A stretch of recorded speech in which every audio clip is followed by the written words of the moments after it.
Hi everyone, Marty Schneider here from Breaking Mayberry. Dan and I are going on a short break for the holidays, so this is a re-upload of what I think is one of our best episodes and one of the best episodes of The Andy Griffith Show. It's our one and only Christmas episode featuring Joe Wade of the excellent podcast Christmas Creeps. This covers Season 1, Episode 11 of The Andy Griffith Show, The Christmas Story, which, honestly, I don't recommend this often, but you should probably just go to your Netflix or your Amazon Prime and just go watch it. It's a real good episode of TV. It's definitely a holiday favorite for us. But don't do it now. Listen to us now and then go watch the episode after. Other than that, we're going to be back around New Year's with new episodes, and we've got new plans for the show in 2019. Got a lot of great projects coming up, including our first ever live show happening in January. We'll have details on that very soon. And we'll continue to put bonus content up on Patreon for all of our subscribers there, so you can get in on that at patreon.com/breakingmayberry. Thank you all so much for listening, subscribing, sharing with your friends. Dan and I don't really advertise this show, so the way that we grow is by you telling all of your friends and your family about us by liking, sharing, reviewing, subscribing on the podcatcher of your choice, and that means we get bumped up in those algorithms and those search results. So thank you to everyone who's done that. And if you haven't done that yet, well, boy, your reviews and your shares would be a great Christmas gift for your Mayberry buddies, don't you think? All right, plug over. Happy holidays, everybody. Thank you for listening. Here's the Christmas episode we recorded way back in July. I hope you enjoy it.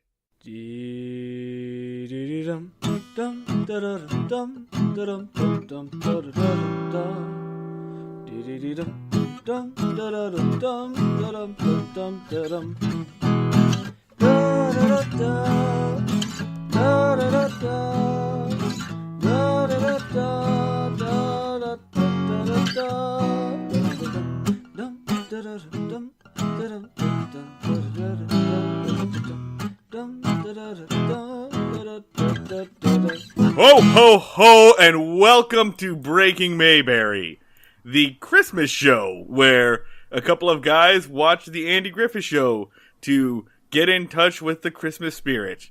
I am Marty Schneider. I'm Dan Ludwig. And you went off book, and that was so startling. Well, I went off book because we have a special guest today. From the podcast Christmas Creeps, and my longtime writing partner from Something Awful and Front Row Central, good friend of mine, and I'm so happy to have him on the show, Mr. Joseph J. Dub Wade. Joe? Hey, everybody. Thanks for having me. Joe, tell us about Christmas Creeps before we get into this. Okay, so Christmas Creeps is a podcast that my friends and I have started where every 2 weeks we will reconvene and we will discuss another Christmas film or TV show that has a Christmas episode or a film that's even tangentially related to Christmas in search of the true meaning of Christmas. Because, as I've said many times before, I am a horrible weirdo and my co-hosts are even more horrible enablers. And that's kind of what we do on Christmas Creeps, as awful Christmas movie banter and that kind of stuff. I mean, you are on a podcast about the Andy Griffith Show. You are amongst good company in terms of weirdos. I gotta say, I even based our rating system on this show off of your rating system on Christmas Creeps. So, you were a direct You based influence. your rating system off of the worst thing in the universe. Great. Congratulations. Yeah. That's about right, actually. It seemed appropriate at the time. We've got Joe here, because this is a Christmas episode, and we'll be airing this. This is our Christmas in July. We're doing Season 1, Episode 11, The Christmas Story. And this is the only Christmas episode in the Andy Griffith Show's entire 8-year run. Which is fucking nuts. How this is like the most Christmas compatible TV show. How do they not like Bob's Burgers milks the crap out of Christmas every year. How did the Andy Griffith Show do it once? I gotta say, maybe I don't think they could do better than this. Yeah, they got it so right they didn't want to mess it up. You'd think they would have taken like another swing at it in like the later seasons when they were running out of material. You know, they apparently never did, because their last 2 seasons were the most popular. It's a very weird thing. I will say that it feels so good that I've got you guys here, and we're going to talk about an episode that I unironically, unashamedly love of the Andy Griffith Show. Like, this is a good episode, and it feels so good to talk about something good today. It's like it has Andy Griffith Show bullshit, but it has just the right amount of Andy Griffith Show bullshit. Like it like every now and then, and there'll be just something a little moral reprehensibility, just as like a garnish on something overall like good and really well done. It's perfect. Which, yeah, we desperately needed this. And I think this is like the point in like that first season where the concept of the Andy Griffith Show clicked, because it's both like really indicative of what the show would become, but also not entirely, because there's a lot of stuff in this episode that just never shows up again in the show. Right. And we'll get into that when we have description. Like, there's a couple of these things that I think were like retconned later on. So, but a couple of things in this episode are like incompatible with what we see about the Andy Griffith Show later on. And you just kind of have to ignore it. Yeah. It's a Christmas miracle or something. This is an Elseworld title in the Andy Griffith Show. Yes. This isn't technically canon. The Watcher shows up at the beginning of this episode and is like, gaze into another future where you could drink in Mayberry. Griffith by gaslight. Yes. The other reason I'm excited to have you on, Joe, is you are the first Southerner we've had on the show. Well, that's certainly an honor, isn't it? I guess. I mean, not only that, but you're from North Carolina, so this is like in your backyard. Oh yeah. I grew up, like, Mayberry is based on Mount Airy, North Carolina. I grew up like 30 minutes from Mayberry. So this is my wheelhouse right here, is this show specifically. How big is the Andy Griffith Show in your part of the South? I don't think it's very big outside of North Carolina, really, because, I mean, you know, we have the Andy Griffith Show Festival here every year, Mayberry Days. Andy Griffith retired in Wilmington kind of famously, and where he went to produce Matlock after the fact. I think it's really just kind of more of a local thing than it is a Southern thing. Have you been to Mayberry Days? I have, yes. Oh, tell us. Please tell us about it. Yeah, is there like like Opie balloons that people carry around? Is there like Barney-themed snacks? No snacks, no shaped balloons, but you do get like the sort of the foods that of like the barbecue and the down home cooking that you'd see on the show, and you got your Barney Fife impersonators out, and up until very recently nightmarish. Up until recently they would have like actual cast members show up for this thing, but the rigors of time being what they are, they've kind of passed on. But Mayberry Days is a great event if you really want to see Mount Airy struggle to become Mayberry for a day. Do they have like they're constantly hoping that Ron Howard shows up? Like, they have a seat reserved for him. They send him an invitation every year. And just like, they have a seat for him like Elijah. It's like how a drag show has a seat for RuPaul just in case she shows up. Just every year, the guy who runs it is just like, this is the year that we're finally going to net Ron Howard. We saw it. He's in the area.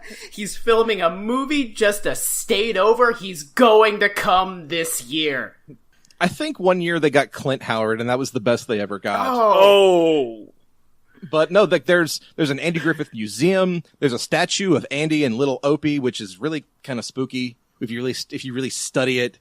I don't think Ron Howard wants to go there to see that statue personally. I wouldn't. I don't know. I wouldn't go see a statue of Little Me. That's weird. Yeah, no, like a statue to your, or just an entire region that is like super invested in your personal childhood and the thing you did as a child. On the other hand, if Ron Howard ever feels like starting a cult, he's already got a jump on everyone else. He's got a base of operations ready and waiting for him.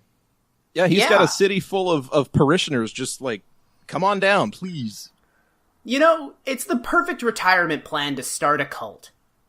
All right, Joe, so we're definitely probably next summer going to make that trek down, so you'll have to join us for Mayberry Days. I'll be your tour guide. Yes!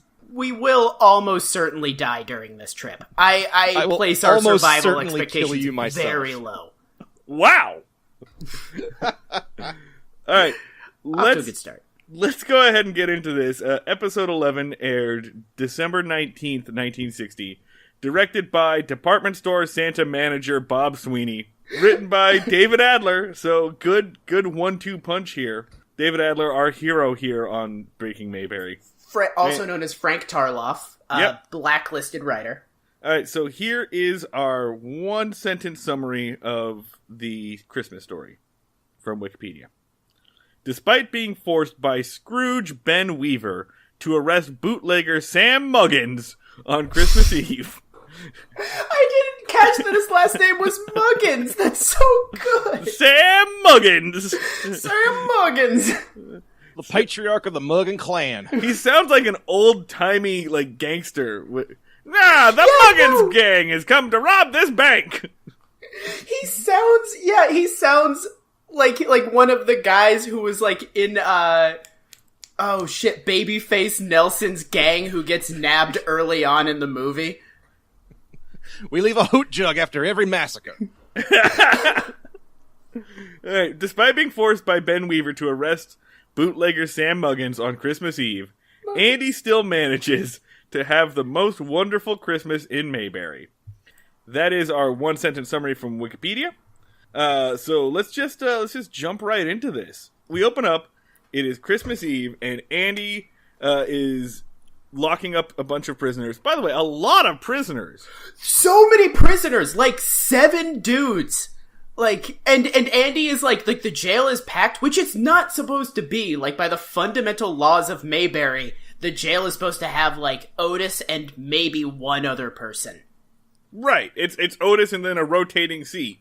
But yeah, for some reason, there's just been a crime spree in Mayberry around Christmas. And Andy's response to this is to apologize to the prisoners for the shitty accommodations. He's like, I'm really sorry that there's not enough pillows. For some reason, he's not like, all right, there's like, Mayberry is dissolving into chaos, where we have a full jail cell. We need reinforcements. Yeah, he's extremely cavalier about this crime spree. He's just like, sorry, it sucks. I don't know what's going on. Sorry, y'all, but your tax dollars ain't gonna pay for a third cell. It's apparently it's like I was gonna say the Purge, but that doesn't make any sense. No one be getting left out. The Purge in Mayberry would be so good. It would be an extremely impolite evening. Except for Ernest Don T. Knotts, who would Baskets to kill throw so many bricks people. without any repercussions. It would be fantastic. Alright, so Barney enters brandishing a big old stack of Christmas cards. So Andy and Barney sit down together to review the Christmas cards they got, including one from, like, the Walken brothers or whatever, who are, like, sending, like, Merry Christmas from state prison, and there's, like, a picture of them in their cell, and that's their, like, Christmas card. Which, again, like, did they arrest, like, 3 dudes, but were so polite about it that they're cool about it? Like, it sort of takes place in this weird alternate version of Mayberry where there is actually crime and Andy and Barney occasionally arrest people. So this is an Elseworlds story, a what-if story. Like, what if Andy were competent at his job at all? That's dismissed immediately because for the reasons we're about to see. Okay, so while they're reviewing Christmas cards, Barney gets one from Hilda May. And for some reason is embarrassed by the fact that his girlfriend got him a Christmas card. Andy, which is sort of validated because Andy then ribs him for getting a Christmas card from his girlfriend of several episodes. Like, it's the most weirdly high school thing. Like, were you not supposed to admit that you were dating someone back then? Was the 1960s just high school? Like, or not even high school, middle school? It's the weirdest Barney likes situation. Hilda. Barney likes Hilda. Yeah, he's like doing like a full like, who's it from? Hilda May. Ooh, do you like her? Does she like you? Are you guys gonna go to the dance together? Barney and Hilda sitting in a tree. Yeah, it's really weird. But the like letter that she writes him is really like weird and embarrassing. It's like mostly baby talk. I want to point out, by the way, Hilda May has barely spoken this entire time. We've seen her. We have not heard her. The only time we hear her is in her last appearance, which is the episode we did last time, Andy saves Barney's morale, where she does that monologue about, like, Barney doesn't like to be made fun of, and you're like, I was very concerned for Hilda's life at that point. This leads into the reoccurring joke of the episode in that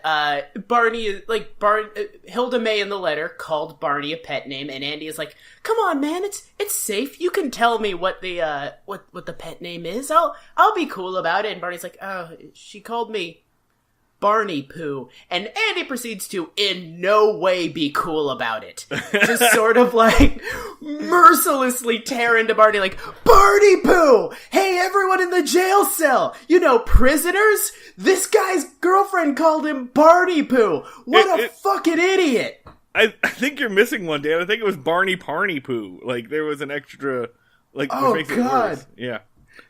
So is this like the first time in the show that Andy is painted as kind of a bully, or have they done this since then? Oh, no, that's like episode 2. Okay. Because, Andy is... This is like classic bully behavior from Andy. Like, sidle up to him, tell him, you can trust me, and then totally betray that trust in 10 seconds. Oh, yeah, no. In terms of abusive behavior, this is like... This is very low on the Andy Griffith a gaslighting scale. This is low grade emotional abuse for him. But I guess in this episode, it stands out because it's kind of the only instance when he really does it. I mean, I'll say it's just like, it's friendly teasing, and he definitely does cut it out whenever Barney tells him to cut it out, only to bring it back up a few hours later. Right. Yeah, but in other episodes, he does, like, emotional and psychological torture on Barney like it's, I have no mouth and I must scream. Like, he tears into this poor little man's psyche so much. Alright, so the next thing that happens is Andy gets a call from Aunt Bee, and they start to discuss the plans for Christmas. What are we gonna have, what are you bringing, who's gonna be there, who's gonna play Santa? And Andy suggests that Barney play Santa. And, like, as soon as that happened, I gotta say, I definitely had Mrs. Claus from Rudolph pop into my head. Who ever heard of a skinny Santa? Eat, Papa, eat. That's just me? No? Not even Joe the Christmas guy? No, that's definitely you. Like, no, not definitely you, but that's definitely true. Excuse me. Like, Barney, like, Barney, if you're going to get into that suit, I want to put on a few, have a few extra bread rolls with dinner. I was genuinely just taken aback by the Star Wars extra that you turned into for a brief period of time. So Andy asks Barney to be Santa, and Barney rightfully observes that he can't, because as long as they get prisoners in the cell, someone's got to be on duty, so he's not going to be there.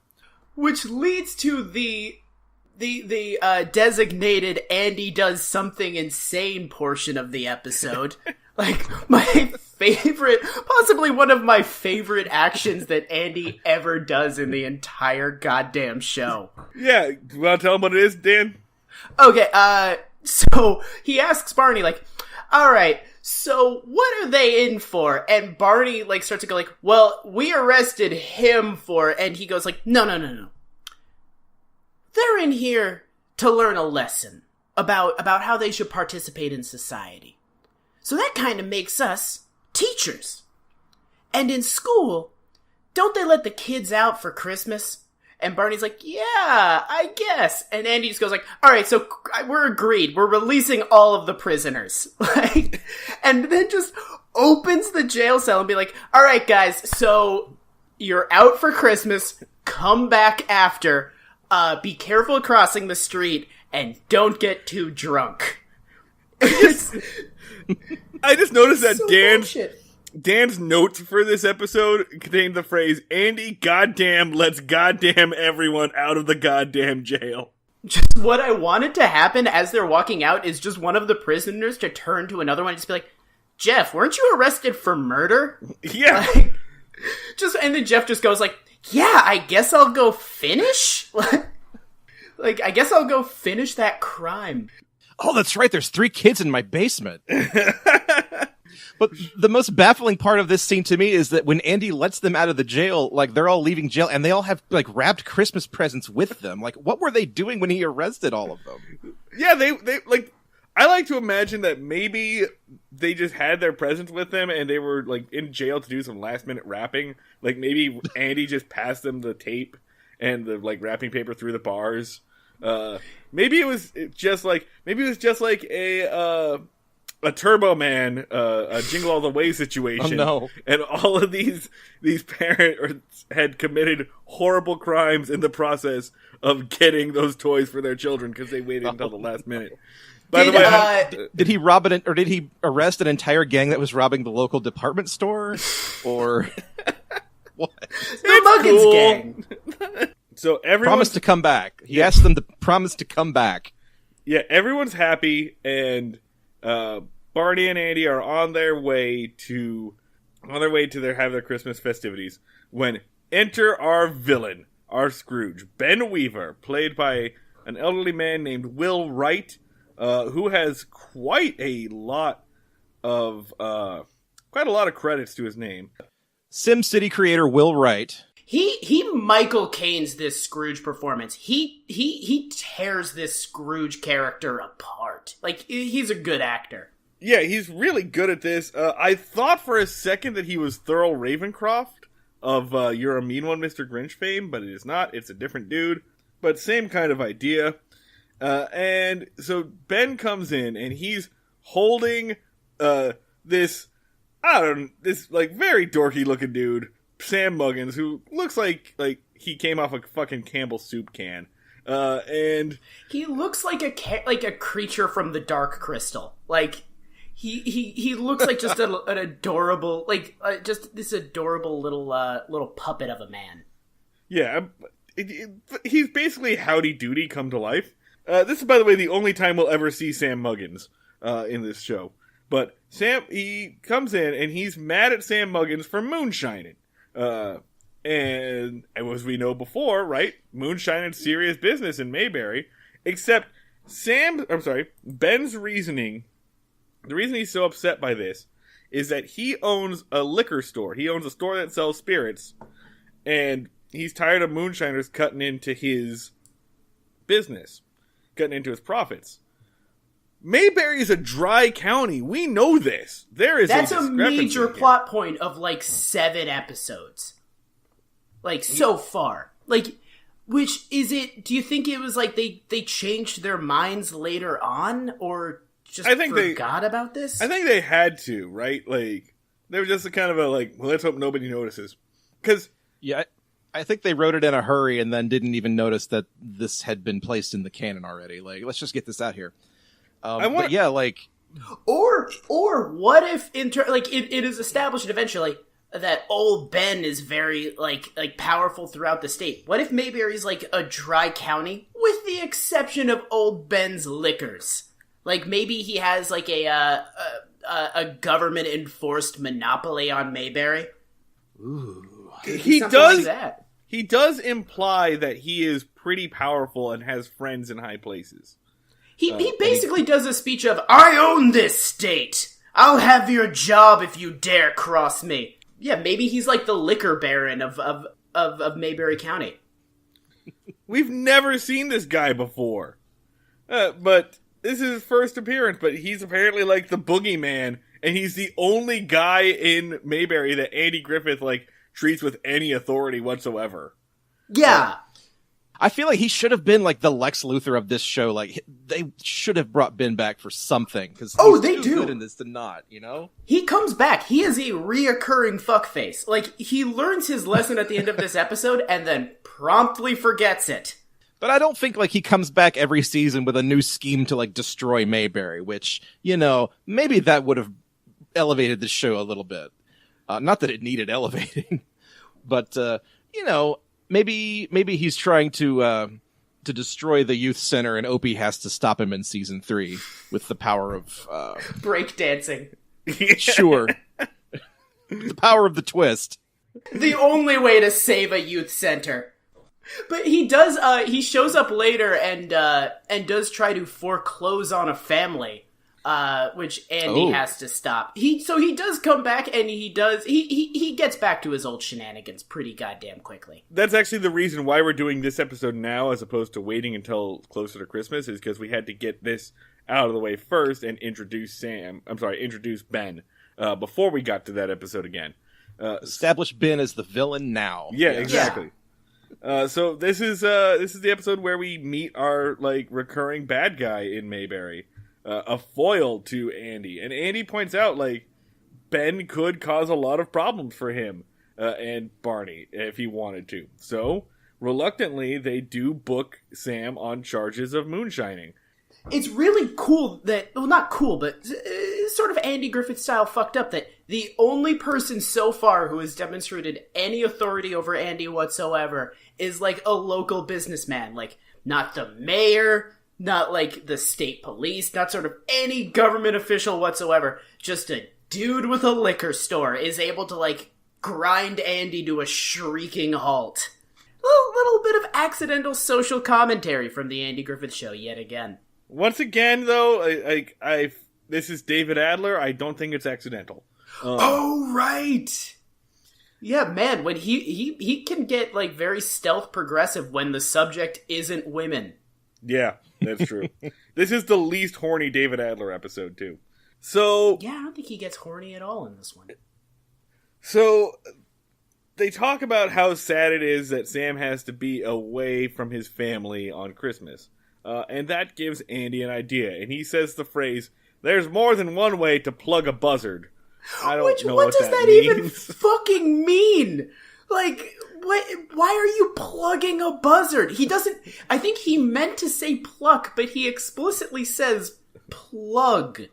Oh, well, yeah. Like to plug someone, to shoot them. Yeah, so, but there's only one way to shoot a buzzard. Unless Opie does it with a slingshot, I guess. It sounds like he's violating this poor bird. Also, plugging anything is that's something a gangster does, Andy. Andy is pretty gangster adjacent. He is a cross between a sheriff and a mob boss of Mayberry. There's more than one way to ventilate a chicken hawk, I recollect. There's more than one way to bleed a snitch, right, Barney? Right, Barney. Right, Andy. So then we fade to black, and we fade back up, and old Ben is outside the jailhouse, and he sees Andy pull up in a cruiser. And when he gets out of the cruiser, he has Sam's wife and children with him. And old Ben is just very mad about this. So he does a little fist shake, "Oh, sheriff, I knew you were going to pull this." It's adorable. So he shaking his cane, wanders inside, and he follows Andy and Sam's family, going, "What are you up to? Well, I knew you were gonna get up to some shenanigans." He literally says shenanigans. He's Yosemite Sam in this whole thing. Why, you rassin' varmint? He's like a cartoon character. He is might be the most cartoon character of anyone on this show. Andy pretty much turns to him and goes, what's up, Doc? A really good game of semantics follows. That was a solid Bugs Bunny.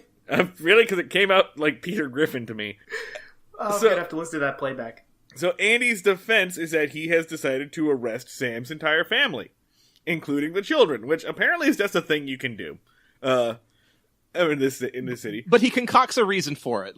He establishes what's the word? He establishes motive. He establishes culpability. They knew about this. Yeah. Culpability. Thank you. And did you see your daddy making moonshine, Billy? Uh-huh. Did you see your daddy making moonshine? Uh-huh. See, Ben, there you go.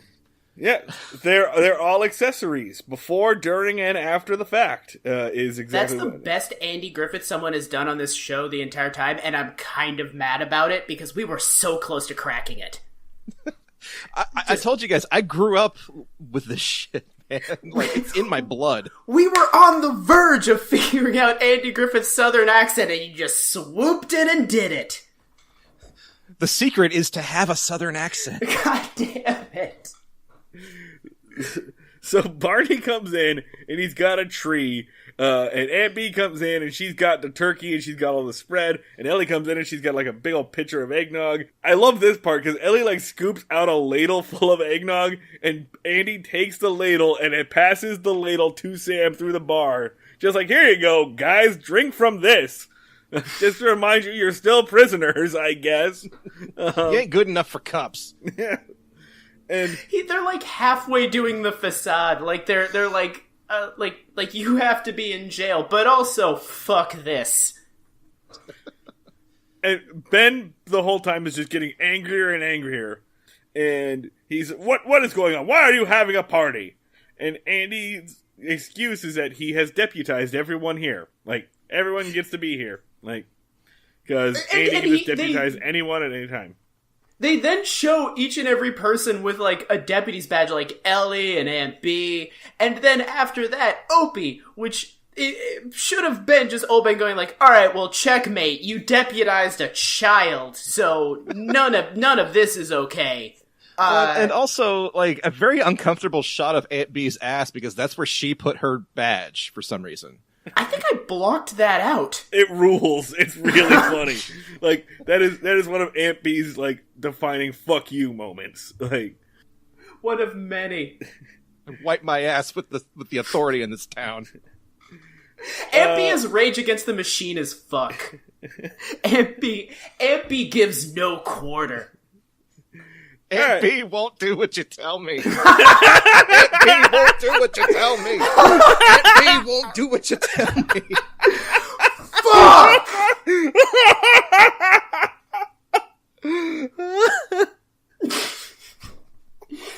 Oh, Christ. okay. It's so insane that the most anti-authoritarian person on this show is Aunt fucking Bee. Alright, so I'm just getting to the end of the scene. So, basically, Ben, storms out in a huff, and he, like, circles around behind the jail, and he does this bit. He tries to climb up the window. He's scowling. I think this is the first time, maybe the first and only time, we ever see the perspective from the jail cell looking in to the courthouse. Yeah, it's a weird shot. It's a good shot, though. I like it a lot. So we see from Ben's point of view as he, like, peeks through the bars in the window and looks into everybody having a good time. Then he starts to think. It's basically the Grinch, right? The Grinch is hatching a plan. You know what my favorite thing about this episode is? It's one of the few shows I've watched where, like, Scene 1, introduce a conflict. Scene 2, solve the conflict. Remainder of the episode, yeah, suck it, conflict. Like, it's just, they solve the problem almost immediately, and then the remainder of the show is just everyone going like, yeah, solved that problem. Here's an actual party in real time. Like, it rules. With, like, musical breaks and dancing and letters from the audience at home. It's great. There's just prolonged periods where the cast is just hanging out, going like, hey, remember when we had that problem? That sure sucked. Glad it's over almost immediately. Who wants to hear me play this guitar? Honestly, though, like, everybody. I think that's what makes me like this episode so much. Because the feeling of a Christmas party on the Andy Griffith set, that feels like what we're watching. It feels like we're not seeing Andy Taylor, Barney Fife, Ellie Walker. It really does feel like After Hours, Andy Griffith, Don Knotts, Eleanor Donahue, Francis. Like a loosening of the tie. Yeah, it feels like they're hanging out, like, as friends. And it does come across. It's like, a couple episodes ago we talked about how Barney and Andy's friendship really works because Don Knotts and Andy Griffith were such good friends. And this is one of those times when we let that, like, real life camaraderie sneak into the episode. And it plays very well. And it's kind of a nice reminder that, like, Andy Griffith got his start as, like, a down-home Southern musical comedian. Like, the musical numbers in this episode are very nice, very lovely. And, like, you forget that, like, he is an actual, like, trained musician as well. Well, no, you don't. You don't, because he reminds us at every opportunity on this show. But yeah, he will spare enough. no chance to break out his guitar. Anytime there's more than 2 seconds of silence, Andy just like slowly starts bringing the guitar out from behind something. Okay, fair enough. I'll be perfectly honest. Like, you guys right now are the Andy Griffith experts. Like, it's kind of a thing where I remember it from my childhood, and that's kind of where it stays right now. Yeah, no, you haven't been submitted to the madness we have been submitted to. So, back inside the courthouse, I guess we probably faded to a commercial and came back. Opie comes in, yelling, "Ah!" as Opie is known to do. Just yell. Pa, pa, pa! Yeah. A premium Ron Howard shriek. Just yelling about a robbery happening outside. And so everyone runs outside, and they find Ben. Ben is I love this shot. Ben is just, like, taking a wooden bench, and he's just walking down in a huff, like, I feel like Andy should have immediately turned to Opie and just be like, okay, so we need to work on your definition of robbery. Because that means a lot. This is an old man stealing a bench. You know, robbery could mean, like, firearms, right? It's such a silly little... It's very Coen Brothers, the silliness of this moment. And everyone's just following behind them, just going, what are you doing? Why are you stealing that bench? And, yeah. It's the weirdest crime. Like, he's stealing just a piece of outdoor furniture. Like, the response to that most realistically would be like, alright, well, we'll just take it back, like, tomorrow, because it's a bench. It's also not a very good bench. It's pretty clearly worth, like, $2. So, fine? Yeah. So Barney, of course, wants to arrest him. Like, alright, we'll arrest him. Andy says, no, that's dumb. And he's gonna do it, but Ellie, and I love this recurring gag, that Ellie just talks him out of it. Just like, look, it's Christmas. Let him have the frickin' bench. And Andy's like, you're right. Here's a bench. And it's just like the recurring bit of Ellie ruining all of Ben's plans just by being a sweetheart. Just, yeah, by being, like, the voice of good in the situation, just curbs, like, the constant devil on Andy's shoulder, which is Barney telling him to arrest an old man. Ben gets so mad at her for just being decent. Just like, grr, how dare you exert human kindness? Ah! I mean, she is very, like, she's saving him, because Barney is not like, alright, well, let's arrest him. Barney is like, put him in the jail cell, let me waterboard him! Let me beat this old man! Like, Barney would not just stop at arrest. He is furious. So, back inside, they're doing the tree lighting. This is where we get one of those musical interludes that Joe was talking about. And they play along. Ellie and Andy have a nice little moment where they play music together. Meanwhile, we see Ben go get his car and move it in front of the fire hydrant, the fire plug, intentionally. And Barney enters. Now he's arrested old Ben. And he wrote him a ticket for parking in front of a fire plug. And Ben tore up the ticket, and I'm amazed that Barney didn't murder him on the spot. Just immediately gut shot him. And he has this great freaking line here where Andy calls him on it. He's like, Ben, did you really do that? And Ben goes, I did. And Andy says, well, tearing up a ticket, that's contempt of the law. You got a reason for it? And Ben's like, yeah, I got a reason. I got contempt for the law around here. It's a fucking Johnny Cash song. It's so good. And his delivery fucking rules. Like, I got contempt of the law. Like, it's so badass. It does not belong in rap this shit. playing in the background. Like, yeah, it should be like mixed over a Wu-Tang track. Like, it's so fucking good. So Andy figures he's just going to give him a new ticket. And then Ben says, good, I'll rip that one up too. And by the way, how does Andy not see what Ben is doing by this point? I don't... He has to do this whole thing, like, 3 fucking times. Like, they should have picked up on, like, why this, like, previously authoritarian old man is trying to get himself arrested. They should have put that together almost immediately.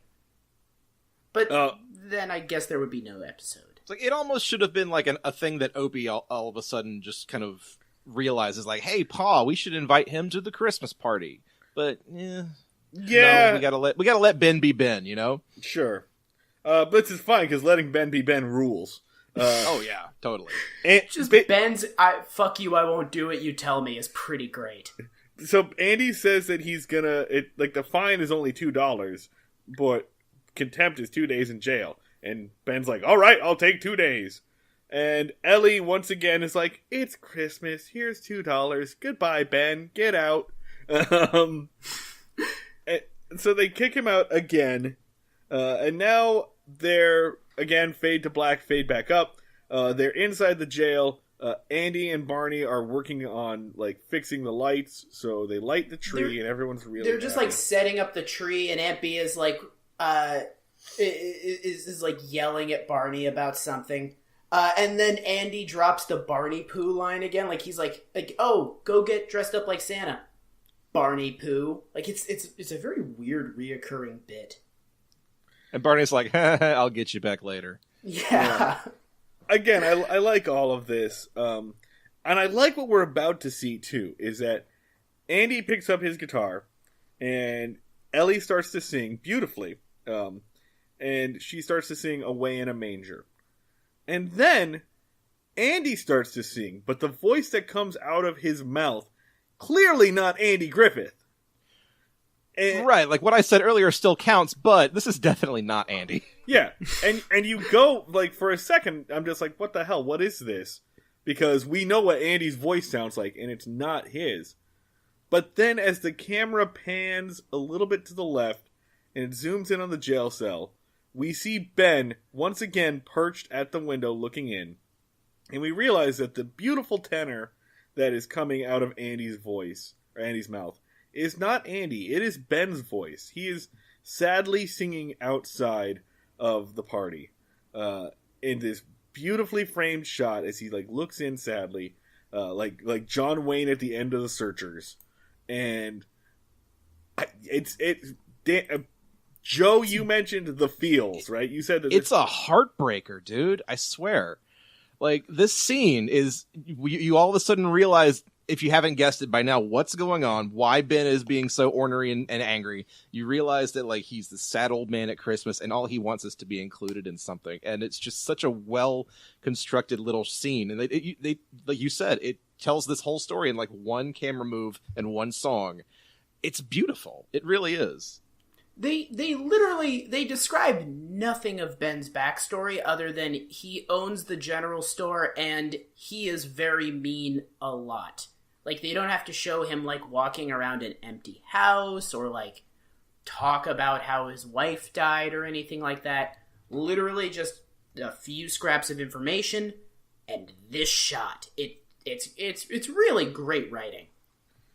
Yeah, the ultra reliable Mayberry wiki kind of says that Ben is said to be the richest man in Mayberry, but, like, that's just kind of inferred. Like, there's nothing canon about this. I mean, he is the only one with anything even close to authority over Andy, so that sort of implies like a certain degree of wealth. If there was a richer person, they would also be telling Andy what to do. That's true. But it's just, this moment is so good. But it's cut short by Barney coming in, and Don Knotts is clearly loving this, right? He's very happy to coming in as Santa, and he does this little ho-ho rendition. And Ben looks so pissed off at this, too. He hates it so much. Yeah. What? Yeah, no, I was actually confused in that moment why Ben was pissed off. Was his anger like, that's not how Santa looks? Or was it... That's what I want to say it was. Or it might have almost been like a religious thing. Like, he was finally getting his, like, moment, and then Barney comes in as Santa Claus and just ruins it. Like, I don't know. I feel like that could have been a completely different direction for this episode if Ben had some, like, religious hang-ups about, you know, Andy and Barney and what they do as people. I don't know. Possibly. There is sort of a weird religious thing, and they mentioned Christ pretty explicitly in that song that Andy and Ellie sing. In that they pretty much just like do a song of like, so Christmas is about Jesus and that primarily. Like it's a weird old-timey amount of being able to talk about Christ. Right. I mean, it's a very kind of backwoods sort of Appalachian sort of Christmas. Yeah. And that's kind of what it is, really. But yeah. Well, I think it's sort of like modern like Christmas stories. You kind of have to dance around the Jesus thing. And back then, you could just be like, oh yeah, by the way, here's a song where we say Jesus like 15 times. I mean, right, I don't think they had any problem like just singing like church hymns out in public. Yeah. Like you kind of do now. It's not quite like stopping the entire episodes that Linus can read from the Book of Luke. Yeah. It's just like this is what it is, and we're gonna move on. By the way, since I'm apparently never gonna be on Christmas Creeps. That's a lie. I'm coming on Christmas Creeps in 2 weeks. You're on next, Marty. Get ready. Yeah. But I was going to say, something that's always bothered me about A Charlie Brown Christmas is that Linus is complaining that he can't memorize all the lines to the play that they're doing. He's like upset, like, I can't memorize all of this. But then he just recites pretty much the entire Book of Luke from memory. Just no problem on that one. Didn't even stutter. What the hell, Linus? Put some effort to mention, into like, it. He's the innkeeper. What lines could he possibly have? Right. Okay. His one line is no. That's all you need as the innkeeper. No, you can't stay here. Something to the effect of "fuck off." Yeah, you can ad-lib it. So Ben falls off of his box that he's using to like stand on to look into the window, and so that creates a little noise. Out from the alley, there arose such a clatter, and Andy jumps up to see what is the matter. So he goes out to Did you rehearse that? No, that was improv, my friend. So Andy goes out where he finds old Ben on the ground, sulking. Go ahead, Dan. They get into an argument. During the argument, Andy like says like, "Why are you snooping around outside my jail cell? This is sketchy." And old Ben said, and he threatens to arrest old Ben for causing a disturbance and potentially being a prowler, which I didn't know that prowling was an official crime back then. But another like it's the designated something fucked up happens. Ben says, "If you arrest me, I'll sue for wrongful arrest." And Andy says, "That's threatening an officer of the law," which no, it isn't. Threatening to sue for wrongful arrest is definitely not threatening an officer. What the fuck are you talking about? It's sort of like that weird thing whenever someone goes like, "Hey, Andy Griffith, I don't think you're good at your job." He's like, "Well, that's illegal for you to say." Like, they just slip in some authoritarian weirdness. But it's Christmas! I think that's why he pokes Andy like pretty hard. Like Andy could justifiably say, "Well, you assaulted an officer of the law. Look at this bruise on my shoulder. It hurts. I need some ice." Barney, ice. Yeah, just like then the episode abruptly turns to Andy testifying in court that old Ben assaulted him. Now, Your Honor, I cannot throw my football with Opie the way I used to. I will need disability and several months of him in jail. Alright, so Andy figures out what's going on. Because he says something like, "If I didn't know any better, I'd say you were trying to get yourself arrested." Oh. Which fucking took you long enough. So here's our conclusion. So we fade to black, and we come back up, and Ellie is worried because she says, "Man, Andy's been out there a long time investigating." So she sends Barney out to find Andy. But before Barney gets out, Andy comes in with Ben, and Ben has got a giant suitcase. Joe, do you want to tell us what's happening in this scene? All right, so Andy explains that, well, since he's arresting Ben, Ben invoked his right to go home and get his personal effects, which Sure, okay. That's not a right, but okay. Never heard that before, but okay. But he's getting this big suitcase, and he tells Barney to check the suitcase for files and whatnot, because, we can't have any of that in the prison cell. So they open it up, and it's a box full of gifts. He gives Opie a set of roller skates and says, I must have thought these were electric razors. And he gives the other kid a baseball glove and says, I must have thought this was a pillow. And he gives the little girl a baby doll, and he starts handing out gifts and whatnot. I like how he doesn't have any excuse for the doll. He's just like, oh, what the hell is this? You take it. Like, it's, who even, why? Oh, come on. Little girl, here, have it. But and then just starts, throwing out miscellaneous presents. Yeah, not just to Andy and Aunt B and all that, but to the Mugginses as well. They both get their gifts, and he gives Barney a gift, then he takes it away from him very angrily and hands it to Andy. But then he gives Barney a gift too, because all is forgiven, and everybody has a lovely Christmas party. It's an adorable scene. Ben is genuinely heartwarming. Ben goes to his cell to serve his time, quote unquote.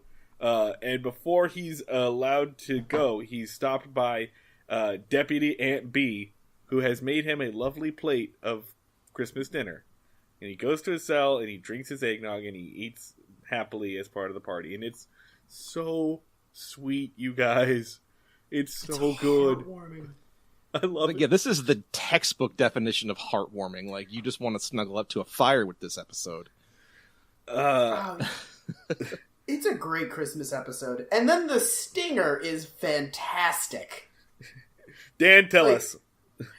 So everyone is going home, and they're like Barney and Ellie leave, and they're in the process of letting out the Muggins.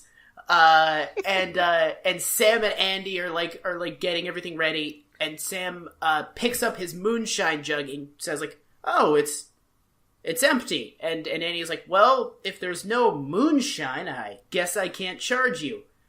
What happened to all of it?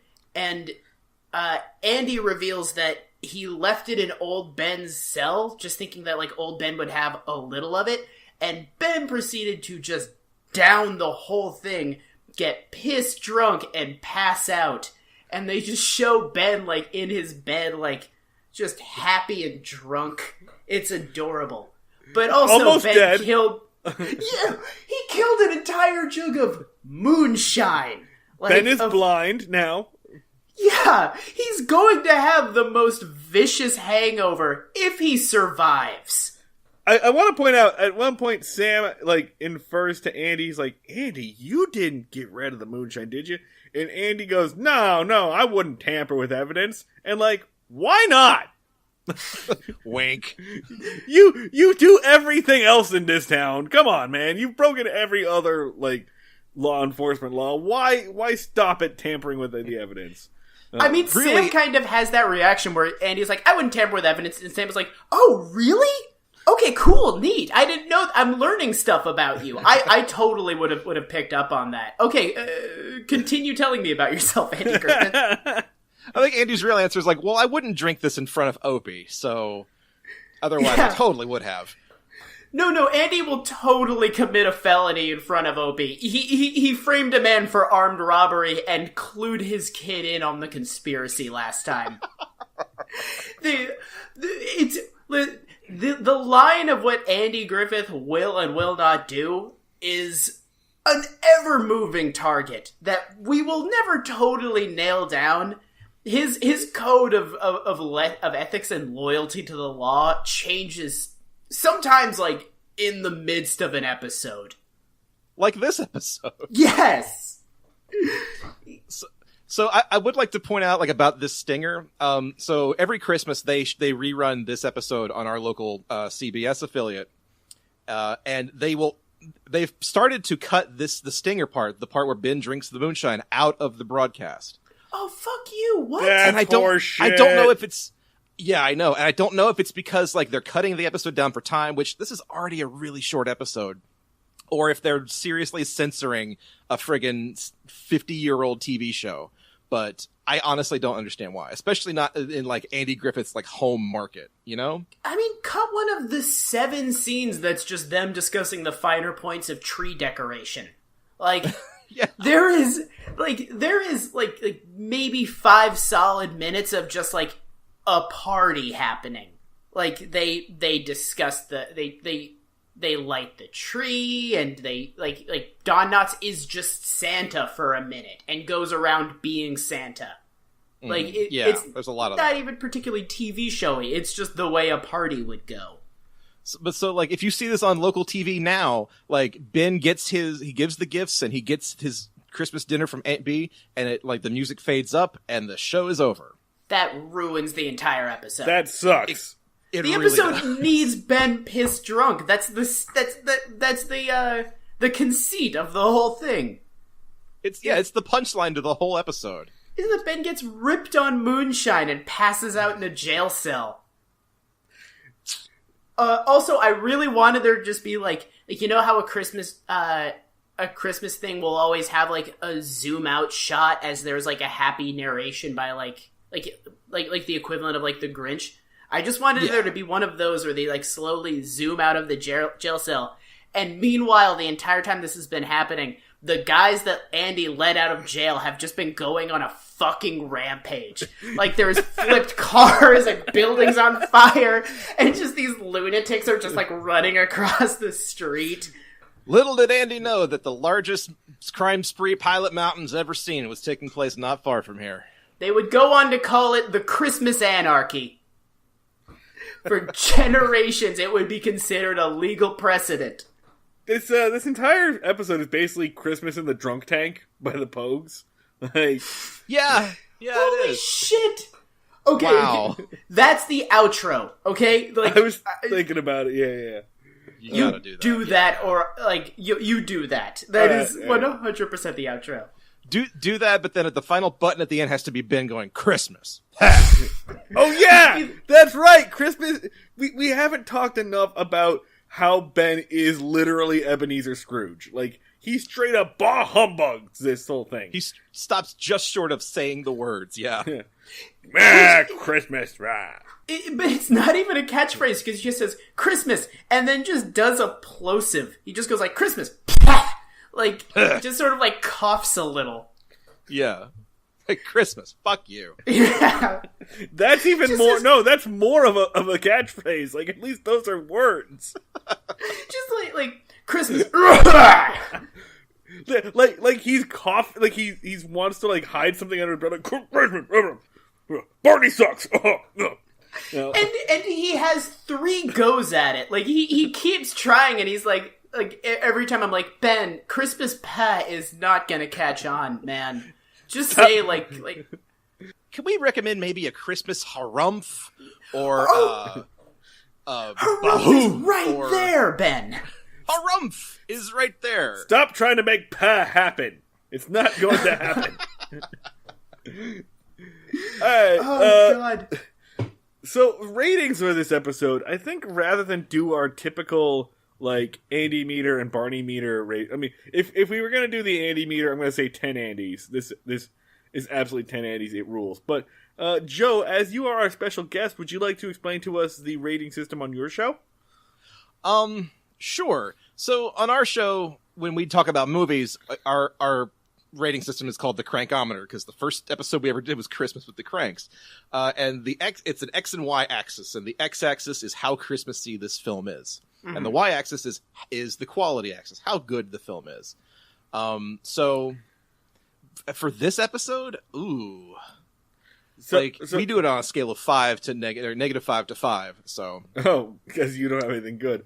So we do the Andy meter versus the FIFO meter. The Andy meter is our quality, and the FIFO meter is the FIFO meter, that's so good. The FIFO meter is how like morally reprehensible, how messed up are the events of this episode.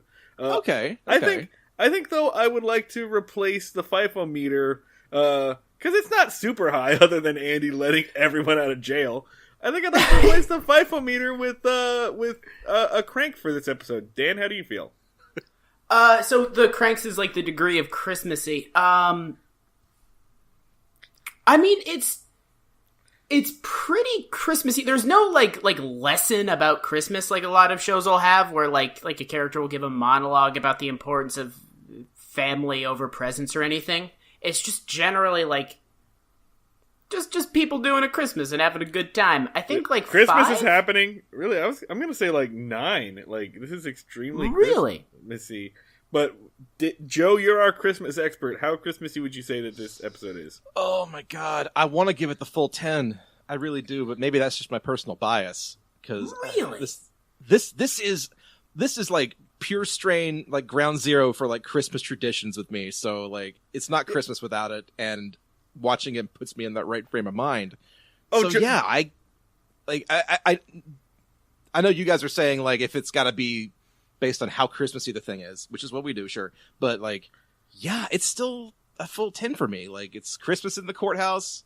They're singing Christmas songs. They're having a party. The whole conflict is resolved because of Christmas. So I think that's worthy of a perfect 10. All right, and as far as how much we like this episode, like I'm gonna say a 10. I love this episode. I'll say a 9. I like Manhunt better. Joe? Yeah, this is a good episode of the Andy Griffith Show. Like I don't want to ruin anything by saying if whether or not there's better or worse, because you guys have clearly gone worse here. But yeah, I would give it a solid 8 as far as the quality of the show goes. Yeah. All right, and Joe, so you watch this episode every year? It kind of airs in your mark. You mentioned, is this... Yeah, and if I miss it, like it's on Netflix, and I will watch it. Okay, so it is in your holiday rotation. Absolutely, Holy shit. yes. So how many times before we asked you to watch it for this have you seen it? Let's see, I'm 31 years old, so 31 times. That is probably a preamble. I mean, a good dozen or 2 times. Like I've seen it quite often. Okay, all right. Other than that, I think that we are pretty much good here. Do you guys have any closing thoughts? No, there's like it's just too nice for me to like have very like much more to say about it. It's just a good little episode of TV that I very much needed. Yeah, that's kind of where I'm at too. Like I told y'all, I watch this every Christmas, but getting it in June is kind of, man, I needed this in my soul right now. Yeah, like today was a rough day, especially politically and for the world. So I'm very happy that we got to talk about this today. Want to give a shout out? Yeah. With just like the last couple of episodes, it's been like, all right, so the world is a nightmare carnival. Let me just go and let me spend my leisure time submitting myself to the nightmares of yesteryear. And this was like finally one where I get to like not be horrified by the Andy Griffith Show for once. All right, so let's go ahead and wrap up. By the way, I want to give a shout out to Twitter user. I'm gonna Trebucket or Trebuchet. The guy's name is Trey. His Twitter handle is Trebucket, but I think it's a Trebuchet joke, which is great if your name is Trey. Shout out to Twitter user Trebucket because he is always like giving us good information on Twitter and responding to every single episode, and he's always got good insight and stuff that I wind up using in future episodes. So Trey, thanks for listening. We really appreciate all your feedback and everything. So just giving you a special Christmas shout out for Trey. You can follow us on all sorts of internet places if you want to be like Trey and talk with us. You can follow our show. We are on Twitter at Break Mayberry, on Facebook.com/Breaking Mayberry. Email us breakingmayberry@gmail.com. Please, if you like the show, don't forget to subscribe so you don't miss any new episodes. Also, give ratings and reviews and send us fan art or whatever. But the ratings and reviews really help us show up in search results for other people to listen to. So if you like us, please send that out there. If you want to follow us personally, you can follow me. I am at Schneid Remarks. That's SCHNEID Remarks. I'm at The Luds. Joe, where can we find your stuff? Sorry. Yeah, you can follow me personally on Twitter at Cordial Wombat, and Christmas Creeps is, ChristmasCreeps.com. We do shows typically every 2 weeks, and you can follow us on Twitter at Christmas Creeps. And I'm assuming you can get Christmas Creeps on iTunes and anywhere where pods are casted. Pretty much everywhere, yep. Correct? Yeah. Yes. Guys, thank you so much for having me. This has been a blast. So Marty has inexplicably collapsed from just sheer overload of Christmas joy. Marty is sleeping off the holiday cheer with a jug of moonshine of his own. So until next time, we'll catch you down at the fishing hole. One sec, I mispronounced fishing hole. Damn it, his job is hard. So until next time, we'll catch y'all down at the fishing hole. And then outro music. Shazam. So happy Christmas, I love you, baby. I can see a better time when all our dreams come true.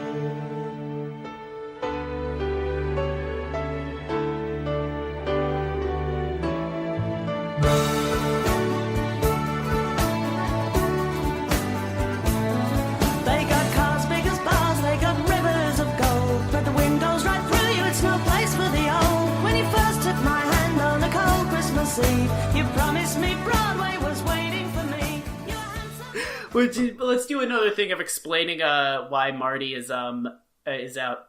We've seized control of the podcast from Marty's tyranny. I have seized the means of podcasting. This is my show now. It's a Christmas mutiny. Marty has lost control of the podcast. I get to say some bullshit about the fishing hole now. Excuse me, I'm sorry, I don't know where that came from. Do another. Oh, Marty's been kidnapped by the Darling family, so we're gonna wrap things up here and try and hunt them down. Yeah. Alright, we will catch y'all down at the fishing hole, as Marty says for some reason.